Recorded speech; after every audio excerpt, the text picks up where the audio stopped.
शेर और बंदर की दुश्मनी। प्यारे बच्चों, इंसानों की तरह जंगल के जानवरों में भी जमीन के कब्जे को लेकर कई बार लड़ाई हो जाती है।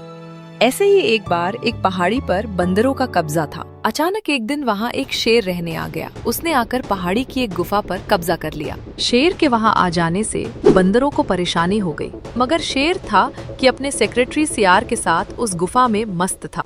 एक दिन सारे बंदर हिम्मत करके शेर के पास शिकायत करने पहुँच गए। शेर राज, आपके इस पहाड़ी पर आ जाने से हम बंदरों के परिवारों को तकलीफ हो गई है। कृपया आप यहाँ से चले जाएं। कहाँ चला जाऊं? वहीं जहाँ पहले रहते थे। क्यों चले जाएं? सारी दुनिया जानती है शेर गुफा में रहते हैं और बंदर पेड़ पर। ये यही रहेंगे। तुम लोग पेड़ पर जाओ। नहीं, तुम यहाँ से जाओ। होश की दवा करो। तुम्हें पता है तुम किससे बात कर रहे हो? एक पंजे की औकात है तुम्हारी।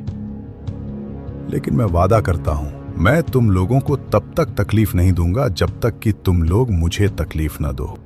लेकिन हमारे कूदने से आपको तकलीफ तो होगी ही। नहीं होगी। तुम लोग यहाँ नहीं, पेड़ पर जाकर कूदो, समझे? शेर का रवैया बंदरों को पसंद नहीं आया। उन्होंने आपस में मीटिंग करी। चाहे कुछ भी हो जाए, शेर को अपनी पहाड़ी पर रहने नहीं देना है। और बंदरों ने शेर को भगाने की कोशिश शुरू कर दी।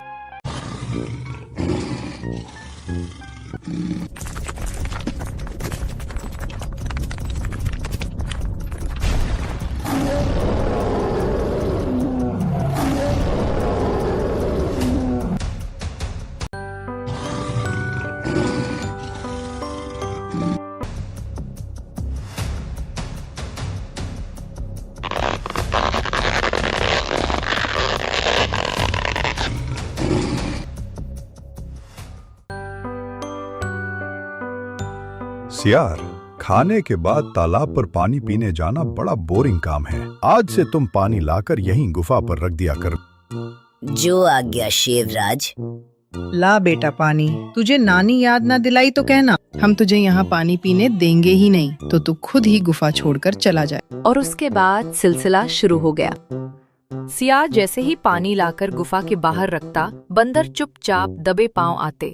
उसके पानी के कठौते में एक बांस घुसा आते, दूसरी तरफ से पानी खींचते और पहाड़ी से नीचे झुका देते। कठौते का सारा पानी बांस के थ्रू नल की तरह बहकर पहाड़ी से नीचे गिर जाता। पूरा कठौता खाली होते ही बंदर बांस लेकर भाग जाते। पहले दिन तो शेर ने कठौता खाली देखकर सियार को खूब फटकार लगाई। सियार, मैंने तुमसे कहा था मेरा कठौता पानी से भर देना। तुमने मेरा इतना सा काम नहीं किया। किया तो था शेरराज, मैंने पूरा कठौता पानी लाकर भर दिया था।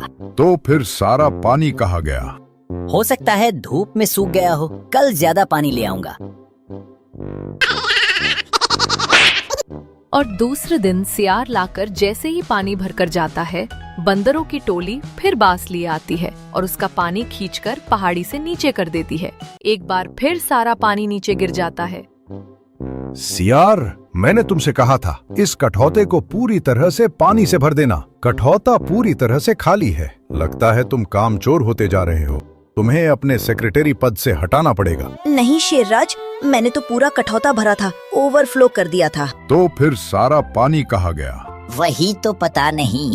और तीसरे दिन सियार लाकर पानी कठौता में भरता है और शेर के साथ गुफा में छुप जाता है। तभी वे देखते हैं बंदर टोली बांस लिए आती है। बांस का एक कोना पानी में डालती है और दूसरे से मुंह लगाकर पानी खींचती है। पानी नल की तरह बांस से बाहर निकलता है। ये देख सियार कहता है, देखा शेरराज? हाँ, देखा। देखकर भी आप चुप है। छलांग लगाइए। सारे के सारे एक एक पंजे के शिकार हैं। नहीं, देखते हैं कब तक हमारे साथ ऐसा करेंगे। कल से हम आधा पानी गुफा में रखेंगे और आधा पानी उन्हें फेंक कर खुश होने देंगे। और फिर ये सिलसिला कई महीनों तक चला। यहाँ तक कि एक दिन उन्होंने देखा कि शेर उन्हें पानी नीचे फेंकते हुए देख रहा है। उसके बाद उन्होंने कई बार नोट किया कि शेर ने उन्हें पानी फेंकते हुए कई बार देखा है। फिर वो उन्हें कुछ कहता क्यों नहीं है।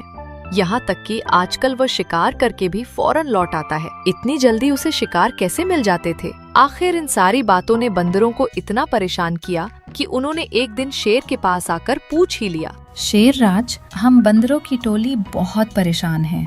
क्यों? मैंने तो परेशान नहीं किया। इसीलिए ही तो परेशान है कि आपने परेशान नहीं किया। मैं समझा नहीं, तुम क्या कहना चाहते हो? हम पिछले 2 महीने से आपके पीने का पानी पहाड़ से नीचे गिरा देते हैं और आप हमें गिराते हुए देखते भी हैं। हाँ, देखता हूँ। फिर भी आप हमें कुछ कहते क्यों नहीं? हम पर गुस्सा क्यों नहीं होते? आखिर हम आपके साथ इतना बुरा करते हैं, आपका नुकसान करते हैं। कोई नुकसान नहीं करते, बल्कि तुम लोगों की वजह से मेरा फायदा हो रहा है। फायदा? कैसा फायदा? तुम लोगों ने देखा नहीं कि आजकल मैं कितनी जल्दी शिकार करके आ जाता हूँ? हाँ, यही तो मेरा फायदा है, तुम लोगों की वजह से। हम समझे नहीं। तुम लोग पिछले 2 महीने से जो पानी पहाड़ पर से नीचे फेंक देते हो, उसकी वजह से नीचे हरी हरी घास जम गई है। उसे चरने के लिए कई सारे जानवर आते हैं। वह नीचे मुंह करके चरते रहते हैं और मैं पहाड़ी पर से सीधा उन पर जंप लगाता हूँ और उनका शिकार करके आ जाता हूँ। तुम लोगों की मेहनत की वजह से मुझे शिकार की मेहनत नहीं करनी पड़ती। कमाल है। और हम लोग तो आपके पीने का पानी फेंक कर खुश हो रहे थे कि आपका नुकसान हो रहा है। नुकसान तो कर ही रहे थे, पर एक बात याद रखना, कोई भी हमारा नुकसान करे तो हमें उससे बचने का रास्ता ही नहीं निकालना चाहिए, बल्कि उसके नुकसान करने से होने वाला अपना फायदा भी ढूंढ लेना चाहिए।